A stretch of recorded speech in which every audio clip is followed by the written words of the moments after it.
The council chamber stretched 3 kilometers in diameter, a perfect circle carved from a single asteroid that had been hollowed out 6,000 years before humans discovered fire. Above the central platform, holographic stars mapped the territories of 417 civilized species, each one glowing with the color of its governing body. Ambassador David Kane stood in the center of that platform, surrounded by a 300-meter drop on all sides, with nothing but a gravity field keeping him from falling into the abyss below. This was humanity's moment. The moment Earth had worked toward for 18 months since first contact. The moment that would determine whether humans joined the Galactic Council as equals or remained isolated on their single world. Marked forever as too primitive, too dangerous, too unpredictable for civilized space. Kane could feel the weight of 700 alien eyes studying him. The representatives sat in ascending rings around the chamber, arranged by the age of their civilizations. The youngest species, barely 2,000 years old, occupied the lowest tier. The eldest, the architects who had built this very chamber, set so high their forms were barely visible through the atmospheric haze. Deep vibration filled the chamber as the speaker activated the translation matrix. Immediately, Kane felt the familiar tingle behind his ears as the quantum implant synchronized with every language being spoken simultaneously throughout the room. "The Council recognizes Earth," the speaker announced. The speaker was a Vex, a species that resembled a tree more than an animal, with crystalline branches that refracted light into complex patterns. Its voice came through the translation as neutral, neither welcoming nor hostile. "Ambassador Kane, you stand before the Galactic Council to petition for inclusion in the collective. This is a right granted to all species that achieve faster-than-light travel through their own innovation. However, inclusion is not guaranteed. The Council must determine whether your species meets the standards of civilization we have maintained for 11,000 years." Kane nodded once, keeping his face carefully neutral. Behind him, projected on a holographic screen, large enough to be visible from every tier, Earth rotated slowly, a blue marble wrapped in white clouds. Data scrolled beside it, information the Council had gathered during their evaluation period. Population, 8 billion. Technological level, early fusion, primitive AI, recent FTL capability. Political structure, fragmented, 204 separate governing bodies. Threat assessment, pending. That last word made Kane's jaw tighten. Pending. For 18 months, Council observers had visited Earth, studied human history, analyzed human behavior, and they still could not decide if humans were dangerous. "We have reviewed your petition," the speaker continued. "We have studied your world and your history, and we have concerns." Here it comes, Kane thought. He had prepared for this moment, rehearsed a dozen different responses depending on which concerns the Council raised. But he also knew that no amount of preparation could fully ready him for what came next. A new hologram materialized above the chamber, replacing Earth. It showed images from human history, flashing past in rapid succession. Ancient battles, medieval warfare, industrial age trenches, nuclear explosions. The images were carefully selected, Kane realized, to paint a specific picture. "Your species has been at war with itself for your entire recorded history," a voice called out from the 3rd tier. Kane identified the speaker as a Thren, a species known for their pacifism and their influence on Council policy. "In the past century alone, you have fought 2 global conflicts that killed over 100 million of your own kind. You have developed weapons capable of rendering your entire planet uninhabitable. And even now, as you petition to join us, conflicts rage across your world." "We do not deny our history," Kane replied, his voice amplified by the chamber's acoustics to reach every tier. "Humanity has fought wars. We have made terrible mistakes. But we have also learned from them. Our conflicts have decreased significantly in recent decades. We have established international bodies to resolve disputes. We are moving toward unity. Moving toward, another voice interjected. This one from a species Kane did not recognize. Something that looked like a floating cluster of gas held together by an electromagnetic field, but not achieved. Tell us, Ambassador, how many active military conflicts are occurring on Earth at this moment?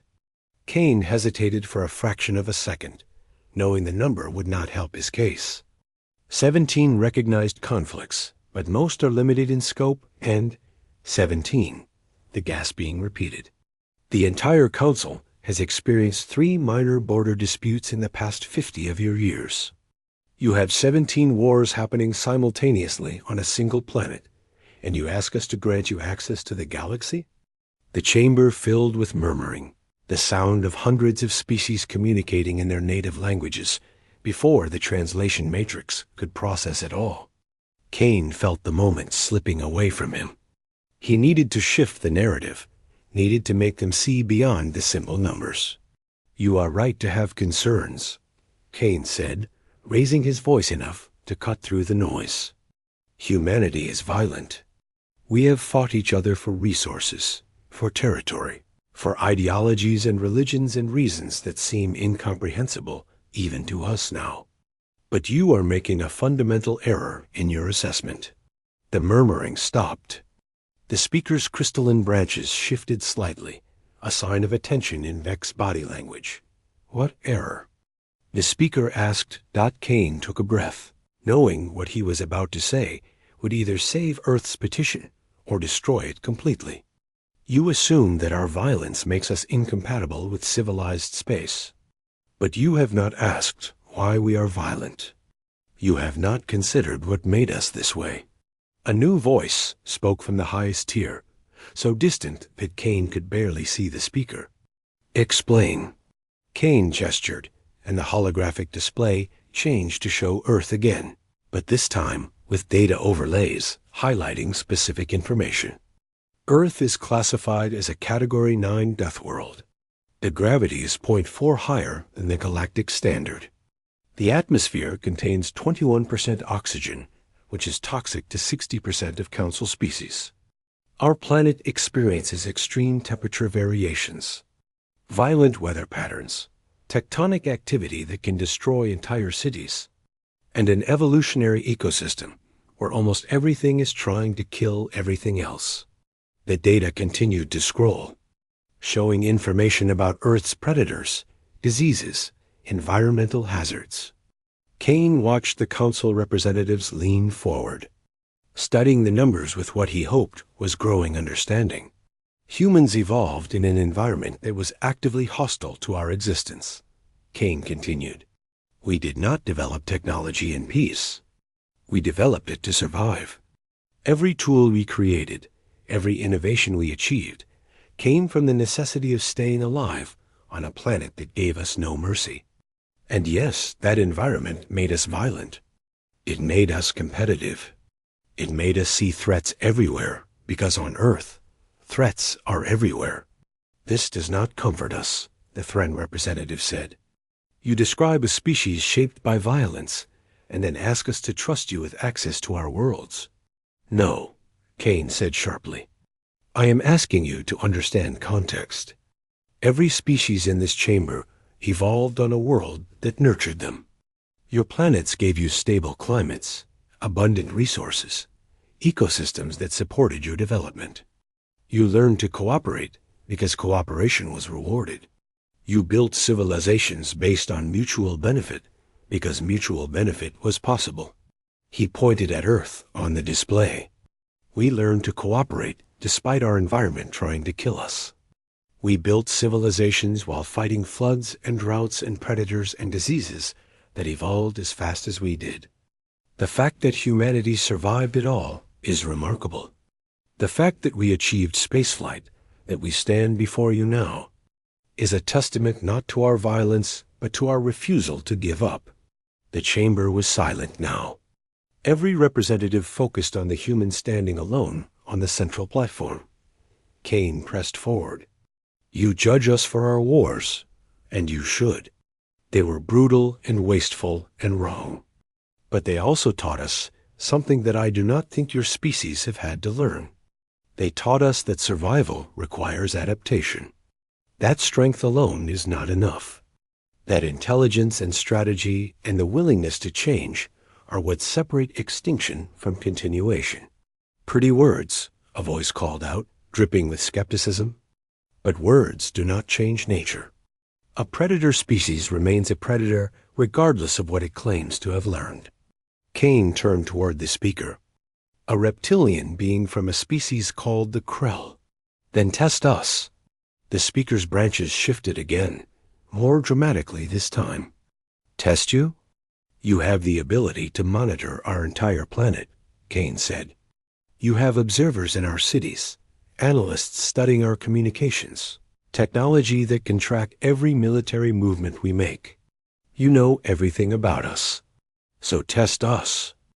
Give us conditional membership, limited access to council space, restricted to certain sectors, with full monitoring.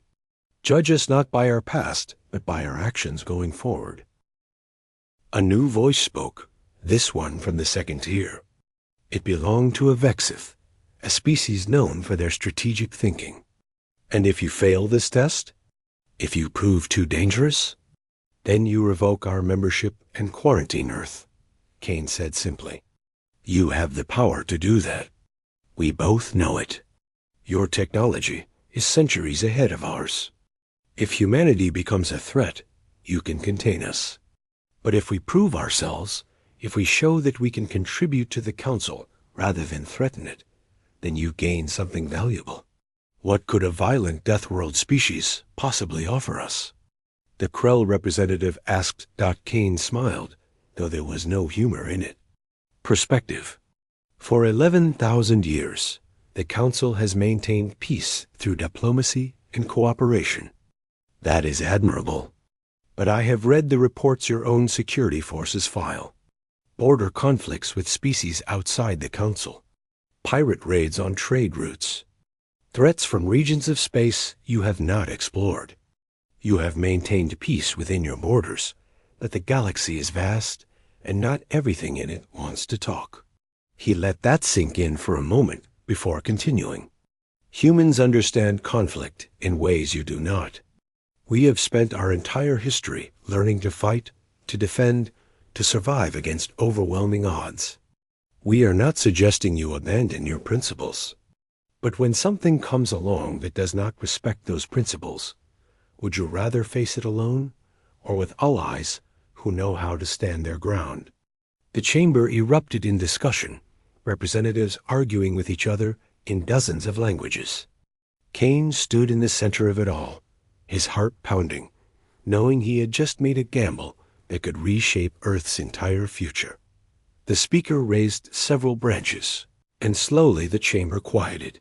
"The Council will deliberate on your proposal, Ambassador Kane. You will be escorted to a waiting area while we discuss."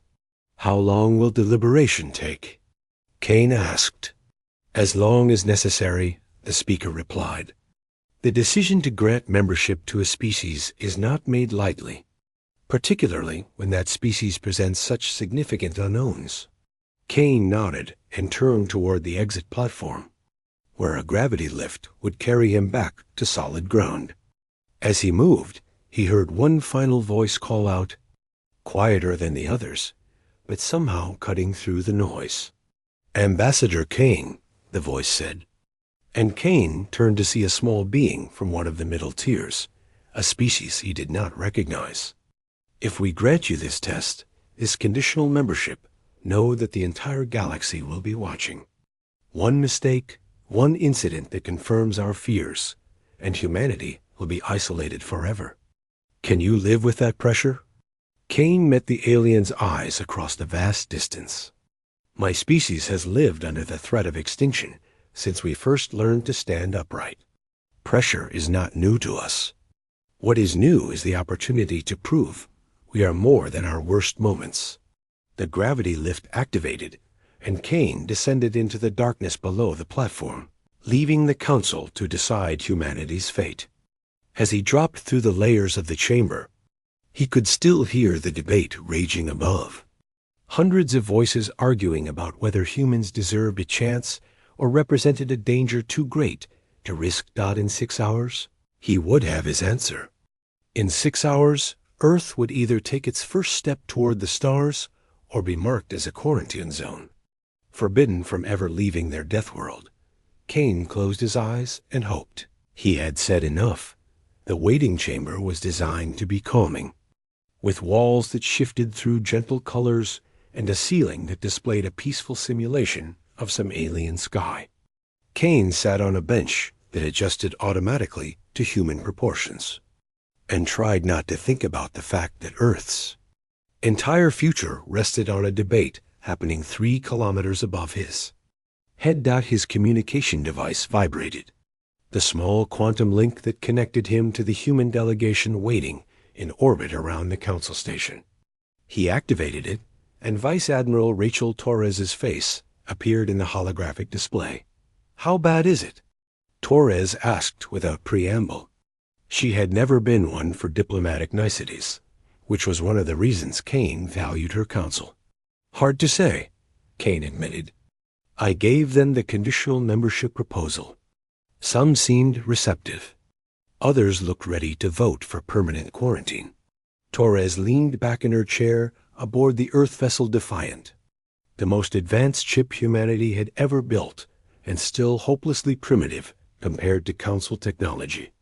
The conditional membership was always a long shot, asking them to trust us even a little when our entire history screams danger. "It was the only play we had," Kane said. "Full membership was never going to happen, not with our record. But if they are willing to test us, to give us a chance to prove ourselves, then we still have a path forward." "And if they say no?" Kane did not answer immediately. If the Council rejected Earth completely, humanity would be confined to their own solar system indefinitely.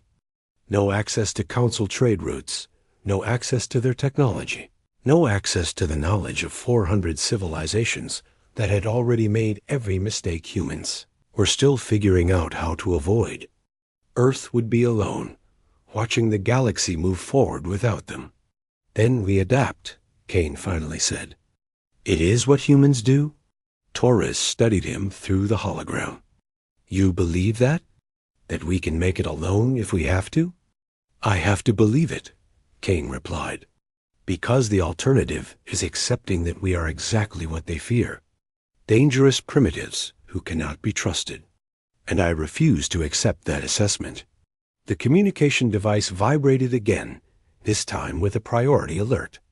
The Council was ready to deliver their preliminary decision. Preliminary, Kane noted, not final, which meant the debate was not over. He terminated the link with Torres and made his way to the lift that would carry him back to the Council chamber. As he rose through the levels, he tried to read the mood from the few representatives he could see returning to their seats. Most were unreadable, their alien features impossible to interpret. But a few, the ones from species with expressions similar enough to humans, looked troubled. The central platform materialized beneath his feet, and Kane found himself once again surrounded by the assembled representatives of galactic civilization. The speaker stood at the edge of its tier, branches extended in what Kane had learned was a formal gesture. "Ambassador Kane," the speaker began, "the Council has discussed your proposal at length. We have considered your arguments, your offer of conditional membership, and the potential benefits and risks of allowing humanity into Council space." Kane waited, forcing himself to remain still, to show no sign of the anxiety churning in his gut. "We have not reached a consensus," the speaker continued. "The vote is too divided. Therefore, we invoke the right of challenge." A murmur ran through the chamber. Kane felt his stomach drop. The right of challenge was something he had read about in the Council protocols, but never expected to see invoked. It was an ancient tradition, rarely used, where a species seeking membership could prove their worth through a specific task or test set by the council. "What is the challenge?" Kane asked, his voice steady despite his racing heart. 3 months ago, the speaker said, a council research station in the Outer Rim went silent. Station Kepler-7, located in unclaimed space near the edge of our territory. The station housed 43 researchers from 12 different species, studying spatial anomalies in that region. The holographic display above the chamber changed, showing a sleek facility orbiting a distant star. Then the image shifted to show the last transmission from the station, a garbled message that Kane could barely understand through the static. Contact with the station was lost suddenly, the speaker continued. We sent a security team to investigate. They found the station intact but abandoned.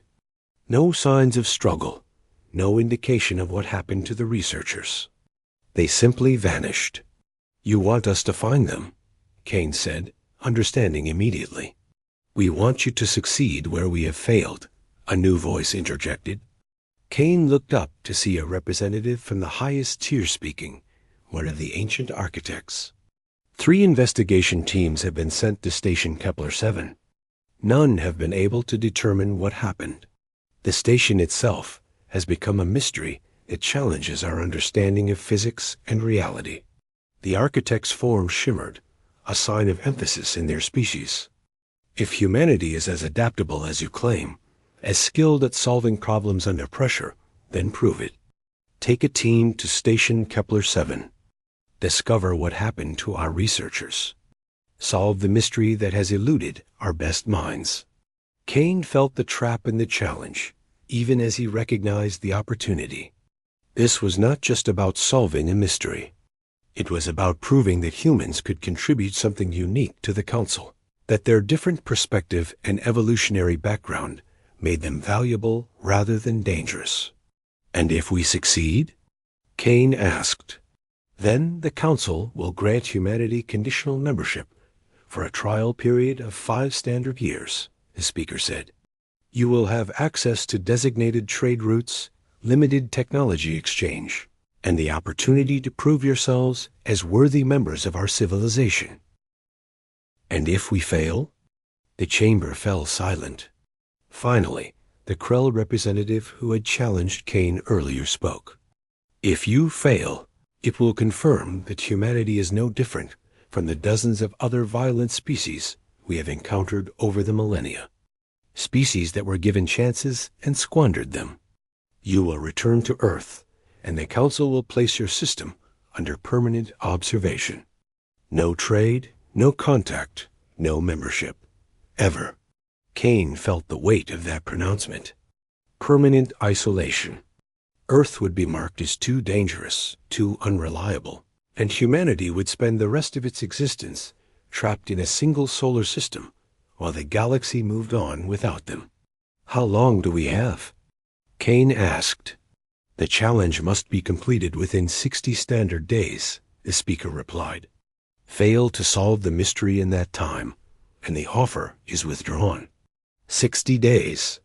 2 months to solve a mystery that had stumped the Council's best investigators.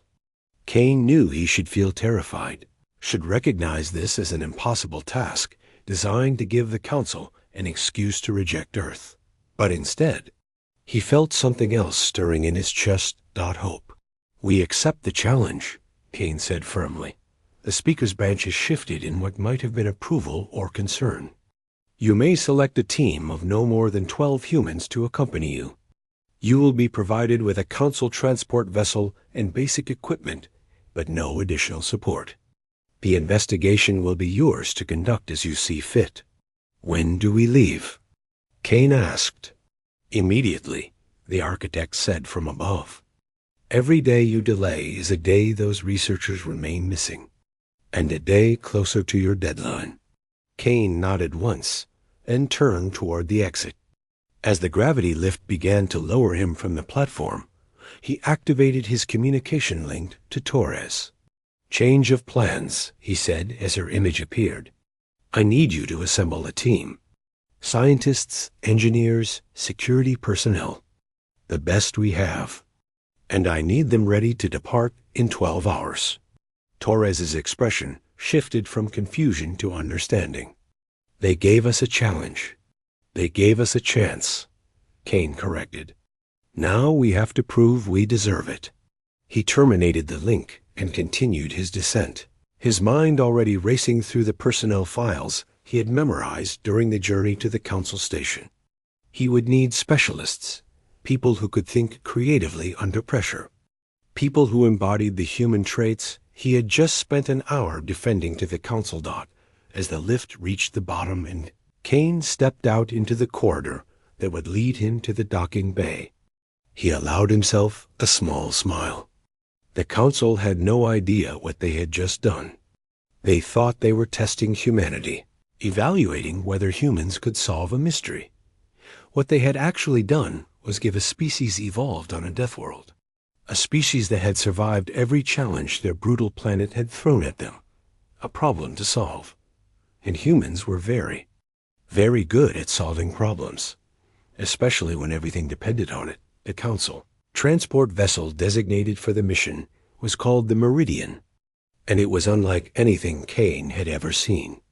300 meters of crystalline hull technology that could fold space, navigate dimensions humans barely understood, and sustain life for a dozen different atmospheric requirements simultaneously.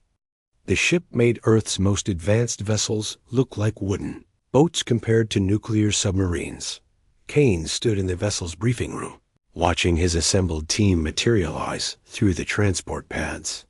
He had chosen carefully, selecting individuals not just for their expertise, but for their ability to adapt, to think beyond conventional solutions.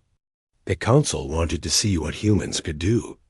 Kane intended to show them.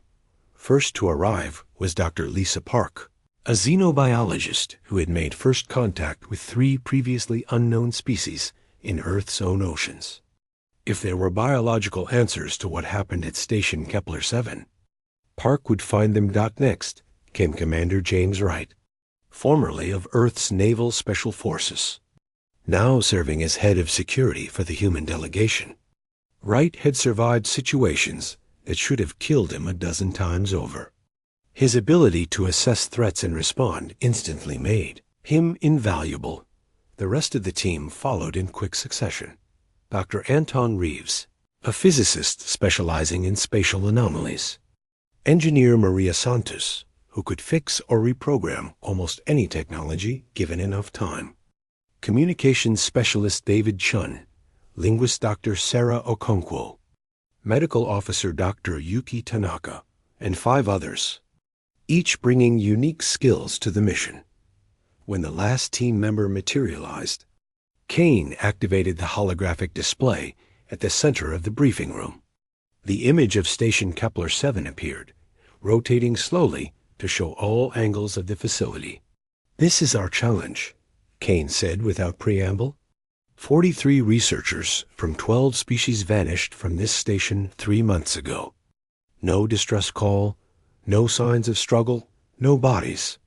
3 council investigation teams have failed to determine what happened. We had 60 days to succeed where they failed. "No pressure," Wright muttered, earning a few nervous laughs from the team. Kane pulled up the last transmission from the station. The garbled message played, mostly static with occasional words breaking through. "Anomaly expanding and cannot explain" were the only phrases clear enough to understand. "What kind of anomaly?" Reeves asked, leaning forward to study the data scrolling beside the message. "That is what we need to determine," Kane replied. The station was studying spatial distortions in this region, fluctuations in the fabric of space-time that do not match any known natural phenomena. The researchers were making progress on understanding these distortions when contact was lost. Park raised her hand slightly. "What about the investigation teams? What did they find?" Kane pulled up new files, reports from the 3 previous teams. Team 1 found the station intact, all systems operational, no damage to the structure. Personal effects of the researchers were still in their quarters. Meals were left half-eaten in the cafeteria. It was as if everyone simply stopped what they were doing and disappeared. Teleportation? Santos suggested. Some kind of mass transport technology? Teen 2 considered that, Kane said. They scanned for every known form of energy signature associated with transport technology. Nothing. No residual traces. No indication anyone or anything beamed them out. Chun spoke up, his voice thoughtful. What about the station's internal sensors? They would have recorded what happened. They did, Kane said grimly, pulling up a new file. This is what the sensors showed. The holographic display shifted to show internal camera footage from the station. Kane watched his team lean forward as the recording played. It showed the research lab, several aliens working at various stations. Everything appeared normal. Then, in the span of 3 seconds, every living being in the frame simply ceased to exist. No flash of light, no portal opening, no visible cause. One moment they were there, working. The next moment they were gone. Play that again, Reeves demanded. Slow it down. Kane complied, running the footage at 1/10 speed. The result was even more disturbing. The researchers did not fade or dissolve or get pulled away. They simply stopped existing between one frame and the next, as if someone had edited them out of reality. That should not be possible, Reeves said, his voice shaking slightly. Matter cannot just vanish. Conservation of mass, basic physics. There should be energy signatures, quantum fluctuations, something. Teen 3 brought the same concerns, Kane said. They conducted extensive analysis of the quantum state of the station, and they found something strange. He pulled up a new data file, filled with equations and readings that made even Reeves squint. The quantum signature of the station itself has been altered. Slightly, almost imperceptibly, but measurably different from when it was constructed. As if the entire facility passed through something that changed it at a fundamental level. Changed it how? Park asked. That is the question nobody can answer, Kane replied. The change is too subtle to identify specifically, but too significant to ignore. Whatever happened to the researchers also affected the station itself. Wright stood from his chair and walked closer to the holographic display. So we are dealing with something that can make people vanish without a trace, alter quantum signatures, and leaves no evidence of how it works. Fantastic. Any idea what we are walking into? No, Kane admitted, which is exactly why the Council believes we will fail. Their investigation teams followed standard protocols, used proven methods, and came up empty. They think we will do the same. But we are not going to, Santos said, and it was not a question. Kane shook his head. No, we are going to do what humans have always done when faced with the impossible. We are going to adapt. The Council's teams failed because they approached this like any other investigation. They used their technology, their methods, their understanding of how the universe works. And it was not enough. He looked around at his team, meeting each person's eyes. We are going to approach this differently. We are going to look at this station the way humans look at problems. Not as something to be understood according to existing knowledge, but as a puzzle that requires a new perspective. Okonkwo raised her hand. What if the answer is not scientific? What if this is something beyond our ability to comprehend? Then we find a way to comprehend it anyway, Kane said simply. That is what we do. Humans did not survive on Earth by accepting that things were beyond understanding. We survived by refusing to give up until we figured it out.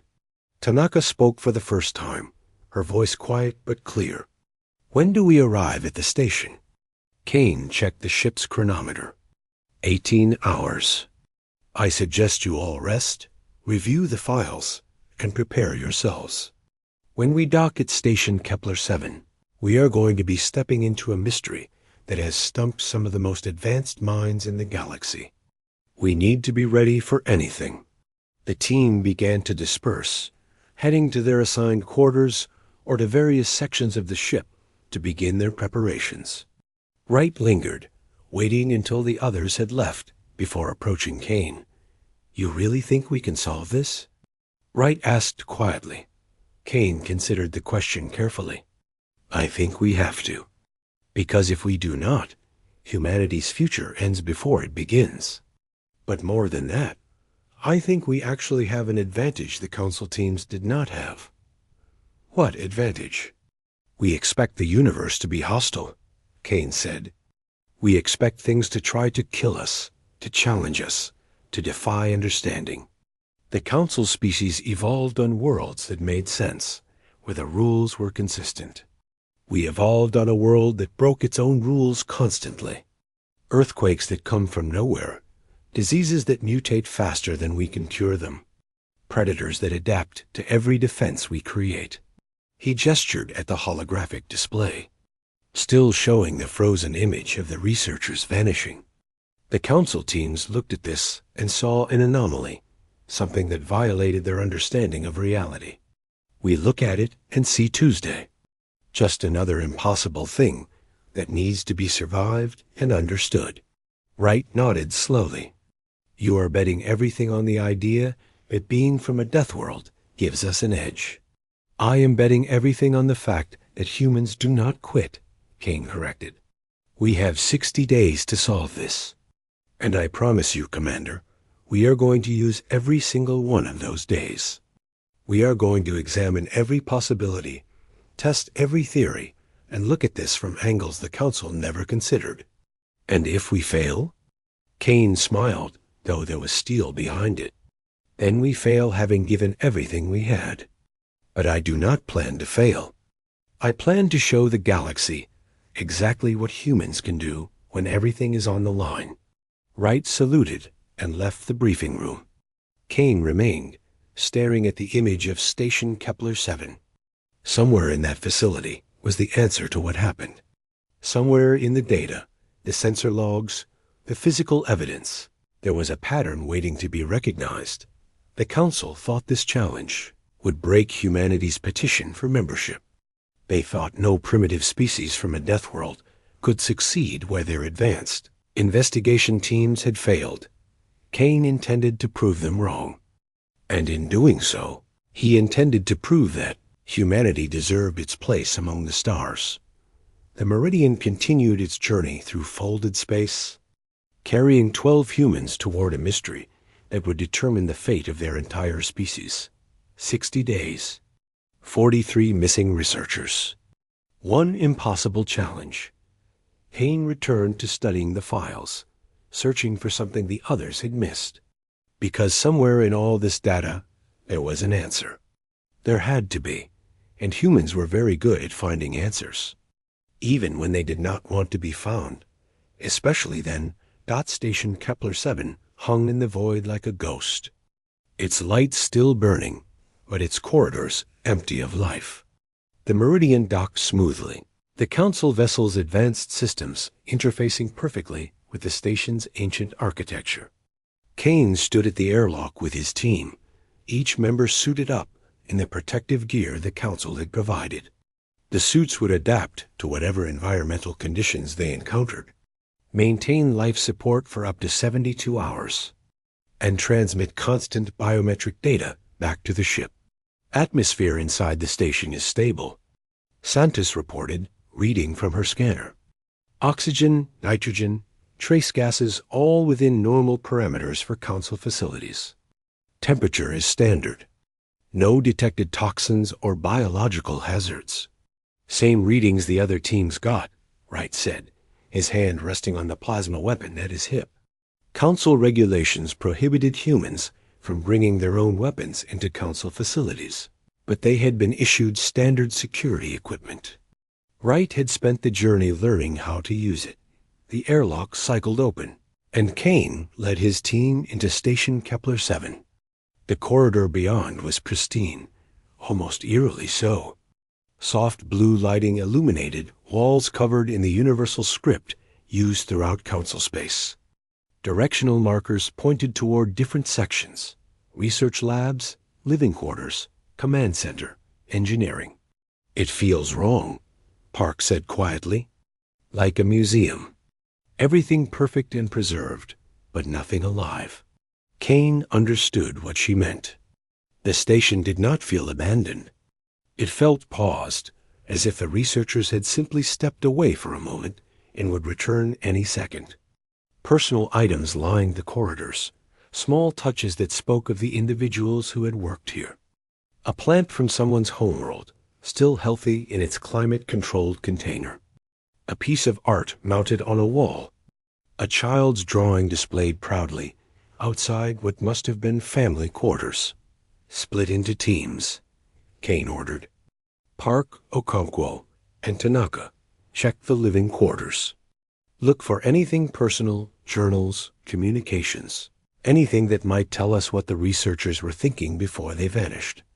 Right, Santos and Chun, go to engineering. I want to know if there were any modifications made to the station, any experiments that might have affected the structure itself. Reeves, you are with me. We are going to the research labs." The teams separated, each heading toward their designated areas. Kane and Reeves made their way through the quiet corridors toward the main laboratory complex. Their footsteps echoed despite the sound-dampening properties of their suits, creating an unsettling rhythm in the silence. "This is giving me chills," Reeves admitted as they walked. "I have been in abandoned facilities before, but this is different. It is too perfect, too untouched." Kane nodded but said nothing. He was focused on observing, on taking in every detail. The other investigation teams had focused on the technical aspects, scanning for energy signatures and analyzing quantum states. Kane wanted to understand the human element first. Who were these researchers? What were they working on? What were they thinking? The research lab was exactly as it appeared in the security footage. Multiple workstations arranged in a circle around a central holographic projector. The projector was still active, displaying a complex three-dimensional model of something Kane did not immediately recognize. Reeves walked directly to it, his eyes widening. "This is a model of the spatial anomaly they were studying," Reeves said, manipulating the hologram with gestures. "Look at this. It is not just a distortion in space-time. It is a fold, a place where multiple dimensions intersect." Kane studied the model. It showed a sphere of warped space, but the warping was not random. It had structure, pattern, almost like something deliberately created rather than naturally occurring. Could this be artificial? Kane asked. "Possibly," Reeves replied. "The mathematics are incredibly complex, but there is definitely an underlying order to it. Natural phenomena tend toward entropy, chaos. This is organized." Kane activated his communication link to the other teams. "Everyone report. What have you found?" Park's voice came through first. "The living quarters are undisturbed. Personal effects everywhere, but no signs of panic or rapid departure. I found a journal belonging to one of the researchers, a Vex named Crystalline Thought. The last entry is dated the day before contact was lost." "What does it say?" Kane asked. "It talks about a breakthrough," Park replied. They had finally mapped the complete structure of the anomaly and were preparing to send a probe into it to gather direct measurements. The entry is excited, optimistic. No indication of any danger. Wright's voice joined the channel. "Engineering shows no unauthorized modifications. Everything is standard Council technology. But Santos found something interesting in the power logs." "What?" Kane asked. Santos answered directly. The station's power output spiked exactly 12 seconds before contact was lost. A massive surge, like something drew an enormous amount of energy all at once. Then it dropped back to normal immediately afterward. Reeves looked up from the holographic model. A probe entering the anomaly would require a significant power surge to generate the necessary field strength. They must have launched it. Where is the probe now? Kane asked. That is the problem, scientists said. According to the logs, it was launched. But there is no probe. No debris, no signal, nothing. It just vanished. Kane felt a piece of the puzzle click into place. The researchers sent a probe into the anomaly. Something happened, and then they vanished. He paused, thinking. Everyone, converge on the research lab. I want all eyes on this. Within minutes, the entire team had gathered around the holographic display. Kane pointed at the model of the anomaly. This is what they were studying. According to Park's journal entry, they mapped it completely and sent a probe inside. The power surge Santos found correlates with the probe launch. But the probe disappeared, and 12 seconds later, so did the researchers. Cause and effect, Okonkwo said. The probe triggered something. But what? Chun asked. The anomaly is still there. Scans show it is unchanged from when the station was built. So what did the probe do? Reeves was manipulating the hologram, running calculations on a secondary display. Wait, look at this. The anomaly is not static. It is rotating, moving through multiple dimensional states. But the rotation is slow, one complete cycle every 14 standard days. Meaning? Kane prompted. Meaning the anomaly presents different aspects at different times, Reeves explained. When the researchers sent the probe, the anomaly was in a specific dimensional configuration. It might be completely different now. Park leaned closer to the display. So we need to wait until the anomaly cycles back to the same state it was in when they sent the probe? Reeves checked his calculations. If my math is correct, that would happen in approximately 8 days. We do not have 8 days to wait, Wright said. We have 60 days total, and we have already used 2 just getting here and investigating. If we wait for the anomaly to cycle, and our theory is wrong, we have wasted valuable time. Kane considered the options. The safe choice would be to continue investigating, to analyze every piece of data, to approach this methodically. But the safe choice was what the council teams had done, and they had failed. We are not going to wait, Kane decided. Reeves, can you calculate what the anomaly looked like when the probe was sent? I think so, Reeves said. The station's sensors recorded the anomaly's state at the time. I can use that data to create a model. Do it, Kane ordered. Everyone else, start gathering every piece of information about that probe. Specifications, programming, sensor capabilities, everything. If we are going to understand what happened, we need to know exactly what the researchers sent into that anomaly. The team scattered to their tasks, and Kane returned to studying the holographic model. There was something here, something the other teams had missed. The researchers had not been killed or transported away. They had vanished, ceased to exist in a way that violated known physics, unless they had not ceased to exist at all. Unless they had gone somewhere else. Kane pulled up the security footage again, watching frame by frame as the researchers disappeared. He had seen it dozens of times, but now he was looking for something specific. And there, in the final frame before they vanished, he saw it. All 43 researchers were looking at the same thing. Their eyes across a dozen different species with different visual systems, all oriented in the same direction. Toward the anomaly. They had been watching something, seeing something, and then they were gone. Reeves, Kane called out, when you send a probe into a spatial anomaly like this, can the probe send back data in real time? Depends on the probe, Reeves replied. But yes, most council probes have quantum communication systems that can transmit even across dimensional barriers. Why? Because I think the researchers were watching the probe's data feed when they vanished, Kane said. They saw something through the probe, something from inside the anomaly.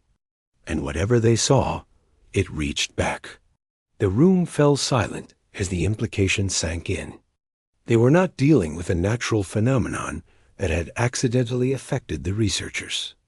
They were dealing with something that had responded to the probe, something that had reached across dimensional barriers to take the people who were observing it. "That is terrifying," Park said quietly.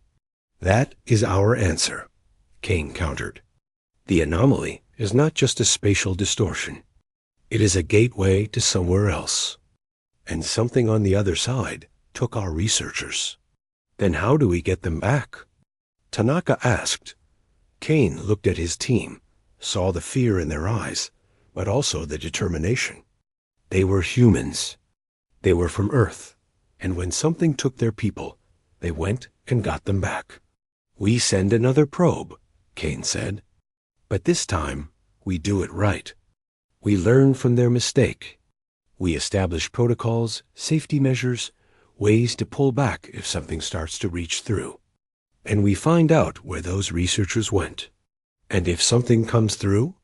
Wright asked, his hand moving to his weapon. Kane's expression hardened. "Then we show it why you do not mess with a species from a death world. We protect each other, we solve this mystery, and we bring those researchers home. Because that is what humans do." The team nodded, and Kane saw their fear transforming into resolve. They had 58 days left. 58 days to build a probe, map an anomaly, and rescue 43 beings from whatever had taken them. The Council thought this was impossible. They thought no species could solve this mystery. They were about to learn what happened when you challenged humans to do the impossible. 6 days later, Kane stood in the research lab, watching Reeves make the final adjustments to their custom probe. It was smaller than the original, more focused, with one critical modification that the Council probe had lacked: a dead man switch that would automatically pull the probe back if it lost contact with the station for more than 3 seconds. "We are ready," Reeves announced, stepping back from the probe. "All systems are green. Quantum communication is stable. The dead man switch is armed. We can launch whenever you give the order." Kane looked around at his team.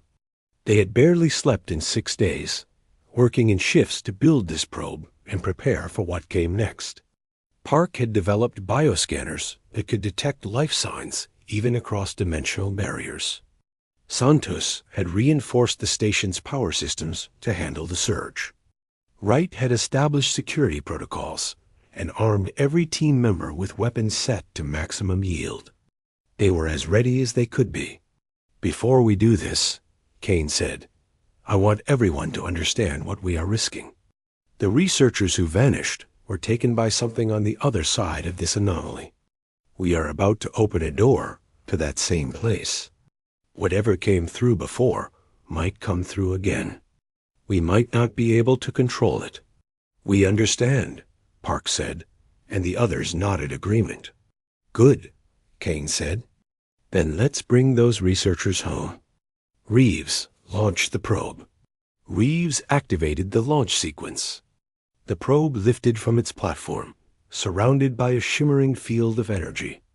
The holographic display showed the anomaly outside the station, exactly as it had been when the original probe was sent. The dimensions aligned, the rotation synchronized. Conditions were perfect. The probe accelerated toward the anomaly, crossing the distance in seconds. The moment it touched the boundary, reality seemed to fold around it. The probe did not pass through the anomaly so much as become part of it, merging with the warp space. "Data feed is coming through," Reeves reported, his eyes fixed on the streaming information. "We are getting visuals." Putting it on the main display, the holographic projector activated, showing what the probe's cameras were capturing. Kane felt his breath catch as he saw what lay beyond the anomaly. It was a city.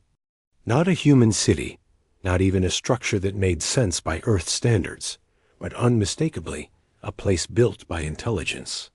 Massive towers that seemed to shift and change even as he watched. Roads that curved in impossible directions. Buildings that existed in more dimensions than 3. And everywhere, movement, beings, entities. Things that might have been alive or might have been something else entirely. Is this real? Chun whispered. Or is the probe malfunctioning? Sensors confirm it is real, Reeves said, his voice shaking. We are looking at another dimension. A place where the laws of physics are different. A place where things that cannot exist in our reality live and thrive. The probe moved deeper into the city, following its programming to search for the missing researchers. And then, suddenly, it found them. They were in what might have been a plaza or gathering place, all 43 of them standing in a group. They were alive, moving, apparently unharmed. But they were not alone. Surrounding them were the beings who lived in this place, tall figures that seemed to be made of flowing geometry, shapes that hurt to look at directly. Can we communicate with them? Kane asked urgently. Trying, Chun said, working frantically at his console. The quantum link should allow for audio transmission. Researchers of Station Kepler 7, this is the Earth vessel Meridian. Can you hear us? For a long moment, there was no response. Then, crackling through dimensional interference, a voice came through. We hear you. This is Senior Researcher Thought of Crystal. We are alive but trapped. The entities here are not hostile, but they will not let us leave. Why? Kane demanded. Why are they holding you? Because they are curious, Thought of Crystal replied. They have never encountered beings from our dimension before. When we sent our probe, it caught their attention. They reached through the anomaly to study us. They do not understand that we cannot survive here indefinitely. Our biology, our reality, it is incompatible with this place. We have been here for 3 months, and already some of us are beginning to deteriorate. Park pulled up bioscanner data, confirming the researchers' words. The missing people were alive, but their quantum signatures were degrading, slowly being overwritten by the physics of the dimension they were trapped in. We are getting you out, Kane said firmly. Reeves, can we expand the probe's field to create a portal large enough for people to pass through? Theoretically, Reeves replied, but it would require an enormous amount of power, more than the station's reactors can provide. Santos was already running calculations. What if we redirected all non-essential systems? Life support, artificial gravity, everything except the core functions? It still would not be enough, Reeves said. We would need at least 3 times our current output. Kane felt the solution click into place in his mind. It was risky, possibly insane, but it was the kind of risk humans specialized in. What if we used the Meridian's reactor as well? Could we link the ship's power systems to the stations? Santus's eyes widened. That would work. But if something goes wrong, if the power surge is too much, it could destroy both the station and the ship. Can you make it stable? Kane asked. Santos met his eyes. I can try. Then do it, Kane ordered. We are not leaving those researchers in there. Right. Get everyone into environmental suits with full life support. If we pull power from the station, we are going to lose atmosphere control. Park, work with Thought of Crystal. We need to know exactly where in that city the researchers are located, so we can target the portal correctly. The team exploded into action. Santos and her engineering crew raced to the Meridian to begin linking the power systems. Wright distributed suits and weapons. Park established a detailed communication link with the trapped researchers, gathering coordinates and preparing them for extraction. Kane stood in the center of the chaos, coordinating everything, his mind working through a dozen contingencies at once. They had one shot at this. If the portal collapsed while researchers were passing through, they would be torn apart by dimensional forces. If the power surge destroyed the systems, everyone would be stranded. If the entities on the other side decided to stop them, there was no way to fight beings that existed in dimensions humans could barely perceive. But if they succeeded, they would save 43 lives and prove to the entire Galactic Council that humans were exactly what Kane had claimed: adaptable, determined, and capable of solving problems that defied conventional solutions. Power link is established, Santos reported from the Meridian. We are ready to channel both reactors into the portal generation. Coordinates locked, Park confirmed. The researchers are gathered at the transmission point. They are ready. All personnel in environmental suits, Wright announced. We are secure. Kane took a deep breath. Reeves, expand the probe field. Open a portal large enough for people to pass through. Santos, feed it all the power it needs. Everyone else, be ready for anything. Initiating expansion, Reeves said. On the holographic display, the probe's field began to grow. The shimmering boundary of the anomaly pulsed, fighting the intrusion.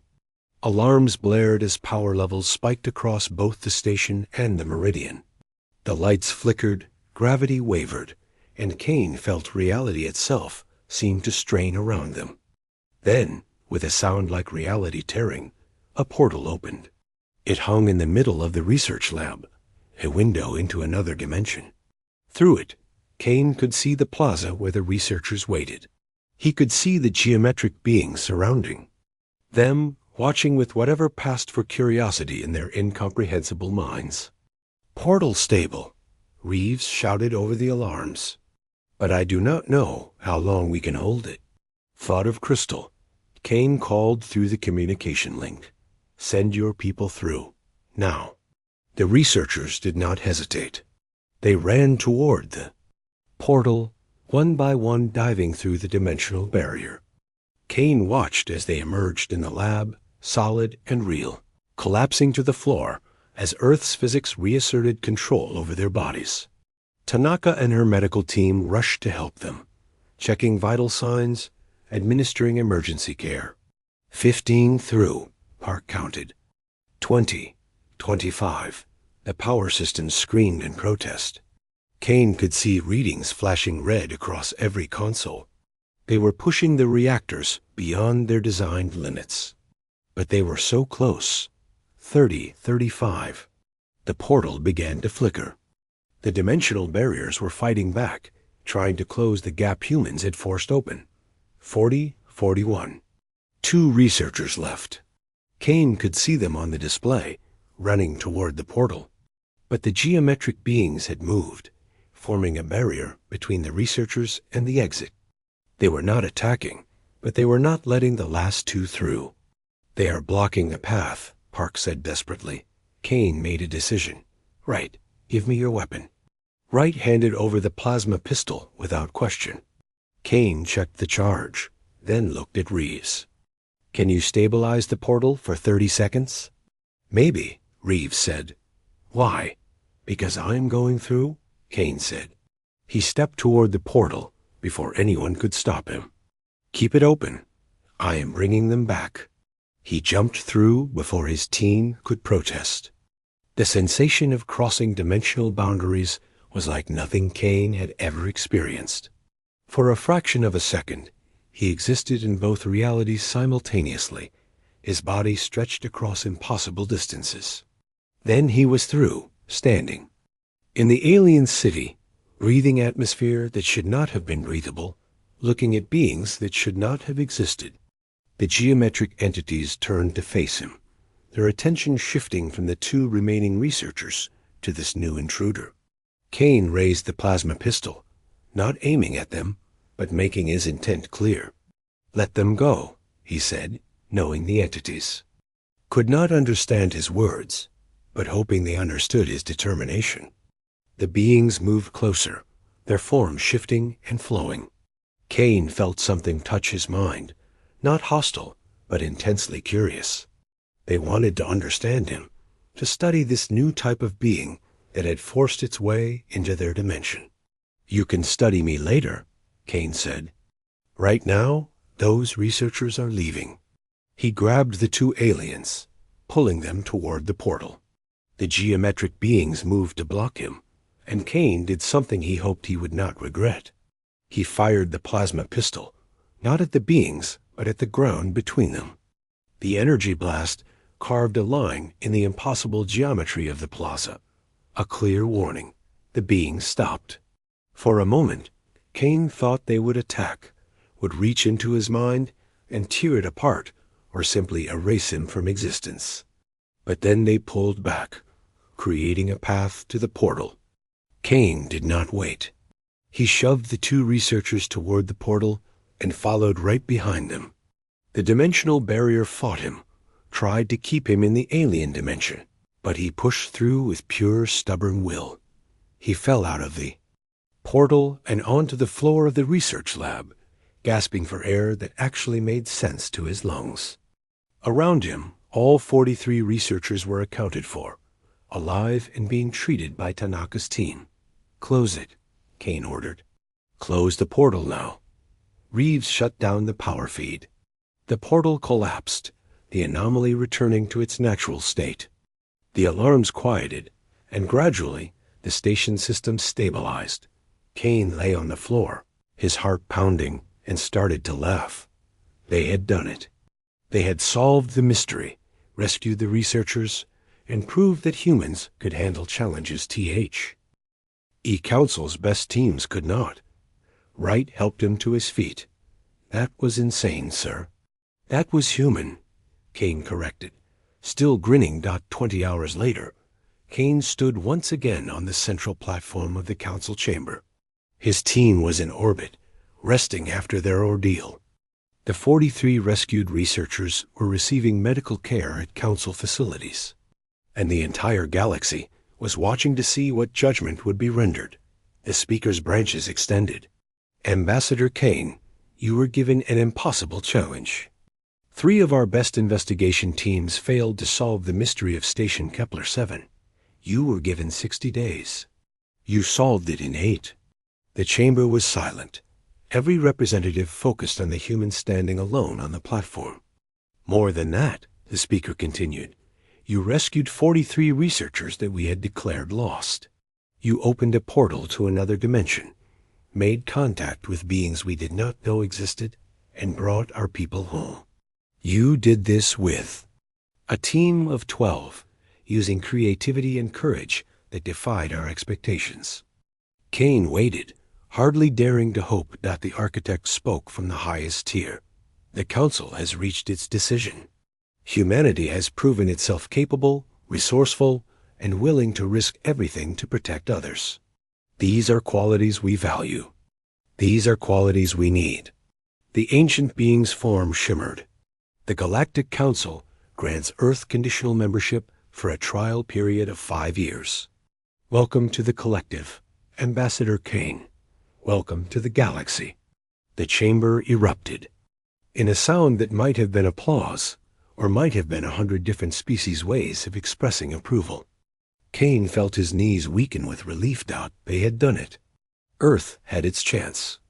And somewhere, on a transport vessel heading home, Cadet Marcus Webb received the news that humanity had been accepted into the collective.